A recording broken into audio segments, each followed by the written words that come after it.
ओम शांति। सुनते हैं आज का पुरुषार्थ। टाइटल है सुंदर जीवन में सुंदर प्रभु मिलन। आज बाबा कहते सभी ब्राह्मण कुलभूषण इस संसार की महान आत्माएं हैं जिन पर रोज़ भगवान की नज़र पड़ती है। सभी को याद रखना चाहिए कि रोज़ सवेरे सवेरे बाबा अपने हर बच्चे को दृष्टि देते हैं, उनका श्रृंगार करते हैं, समस्याओं का हल भी सुझाते हैं।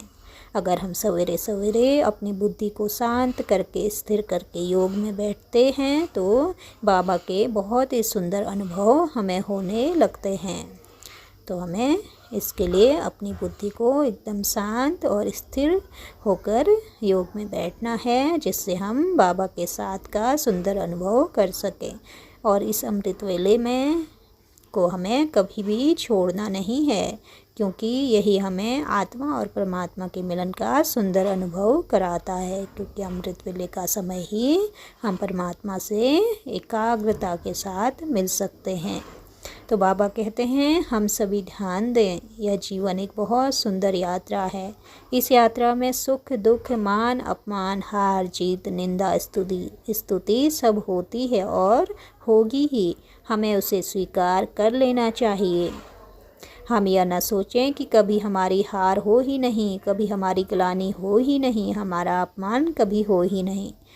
देखिए, जो भी मनुष्य आज तक महान बना है, जिसका इतिहास में या आध्यात्म के क्षेत्र में बहुत बड़ा नाम है, उनको इन सभी बातों से बहुत ही गुजरना पड़ा।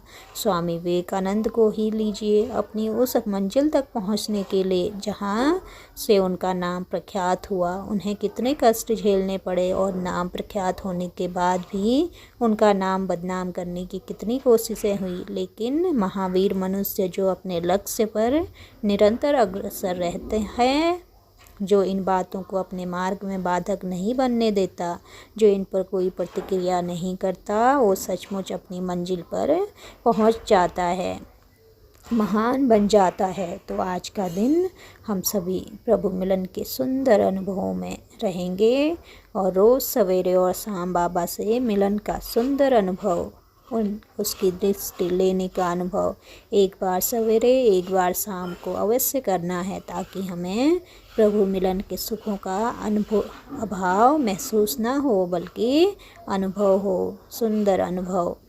आज के लिए हम बहुत ही सुंदर अभ्यास करेंगे। कैसे हम करेंगे कि मैं पवित्रता का सूर्य हूँ, क्योंकि हमें इस प्रकृति को पवित्रता की सकाश देनी है। तो हमें यह थॉट लेना है, यह स्वमान लेते हुए कि मैं पवित्रता का सूर्य हूँ, क्योंकि हमें वायुमंडल को भी पवित्र बनाना है। और इस संसार में जो काम वासना की आंधी जो चल उठी है कि हर मनुष्य, युवक, बच्चा, बूढ़ा सब काम वासना से पीड़ित हो रहे हैं, हमें इसको समाप्त करना है। हम आत्माएं बहुत जिम्मेदार हैं।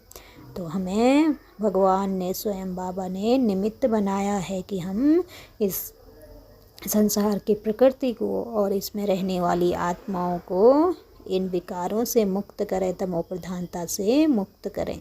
तो हम कौन सी आत्माएं हैं? हम ही पूर्वज आत्माएं हैं। हमारे वाइब्रेशन का असर संसार की हर एक आत्मा तक जाता है, हमें यह भूलना नहीं चाहिए। हम ये ना सोचें कि हमारे वाइब्रेशन कुछ काम करेंगे या नहीं। हम जड़ों में हैं, अगर जड़ों में पानी डाला जाता है तो उसका परिणाम क्या होता है पूरे वृक्ष पर तत्काल देखा जा सकता है, पौधे पर देखा जा सकता है। तो बाबा कहते हैं हम भी पूर्वज आत्माएं हैं। पवित्र वाइब्रेशन जब संसार को देंगे तो तुरंत संसार में जैसे हरियाली आ जाएगी। तो हम बहुत ही सुंदर सा अभ्यास करेंगे। मैं पवित्रता का फरिश्ता हूँ, मुझसे पवित्र वाइब्रेशन निकल कर मेरे मस्तिष्क को जा रहे हैं, पूरे देह में फैल रहे हैं, कर्मेंद्रियों को शीतल कर रहे हैं, बुद्धि को दिव्य कर रहे हैं, और फिर चलेंगे परम धाम, पवित्रता के सागर के पास। कुछ देर बैठेंगे, उनकी पवित्र किरणें हम में समा जाएंगी। फिर नीचे आएंगे, भृकुटी सिंहासन पर बैठेंगे। यह ड्रिल सवेरे शाम 10 बार भी कर सकते हैं, लेकिन हर घंटे में 2 बार सिर्फ 1-1 मिनट के लिए करनी है। इससे हम संसार को सकाश दे पाएंगे और ये हमारे लिए बहुत ही पुण्य की बात होगी।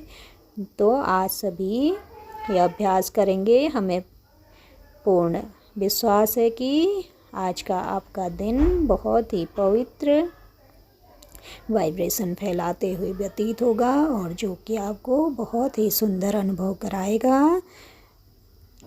तो हमें इसको करना है। अच्छा, ओम शांति। शुक्रिया बाबा, शुक्रिया।